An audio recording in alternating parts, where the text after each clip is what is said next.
I too am delighted to be able to say a few words on this rushed motion here tonight, and or legislation rather. And I do honestly think that we're closing the gate, you know, and the stable door long after the horses bolted. The horses have been dancing around the Curragh, and we saw before the financial crisis the people who were visiting the tents and who were playing the golf and at the race courses and minding the horses, and we saw where that got us. So look, we invited these people in, and I would accept that, first of all, there was a number of problems at the time. We couldn't get money here. Our banks were broke, supposed to be. We painfully bailed them out, are bailing him out, will be bailing him out, and our grandchildren will be. But to have this what's going on here now unabated is shocking. Now, I don't want to go on to demonise every builder, every developer, because we need people to build houses for people to live in. But it has to be value for money, and it has to be affordable, and the builder has to make a small profit, most decent builders. But this carry on with these cocoa funds, the vulture funds, and I remember Minister Michael Noonan here telling us that the vulture funds were necessary. We've been told that these cocoa funds are necessary as well. But how necessary are they? Because we did need them at the time, but we got back on the road, and we should be able to build the houses ourselves without having these funds making profit.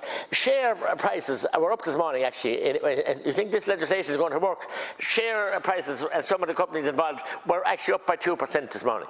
So they're laughing all the way to the bank, literally, and it's purely a very serious situation when they can twiddle the government around, successive governments, twiddle them around on their little finger, the Leudine, twist them around, throw them around, and we are ineffective. Because we're ineffective with the banks, with the legislation, we're ineffective with the meat bans, we're ineffective with the insurance companies, we're ineffective with anything that affects, everything that affects our people. The sovereign right to live out their life and with some modicum of decency, or some modicum of housing and liberties and living. And we saw all those diminished so much in the last 13 months, diminished completely, and they're going to diminish them again in next week or the week after with another motion to go through here. We're at the behest. We obey Europe and obey the international funders and everything else, but our own people, defend them? No. I don't know how the people are so slow to see what's going on, and that they haven't them all pulled and thrown out of government, because it's Tweedledum or Tweedledee. We had the last government backed up by Minister now Taoiseach Martin with the confidence and supply, and he's denying it now. He was in there and blaming each other back and forward. But now the Donny mixture includes the Greens. They won't let us cut a kipping. They won't let us do anything. And the prices of building is going up, so we can't see the problem. So, you know, it's very, very bizarre.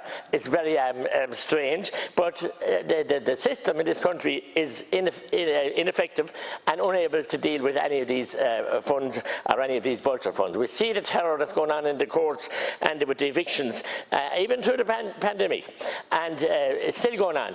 And wait now to back up, and farm families now being put up, or farm land being put up, and family homes overnight on a website, sold maybe in 2 hours without the farmer even knowing.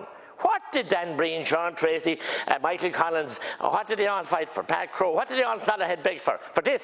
No, I say no, and I think I can't support this. Thank you very much. Thank you, Deputy McGrath.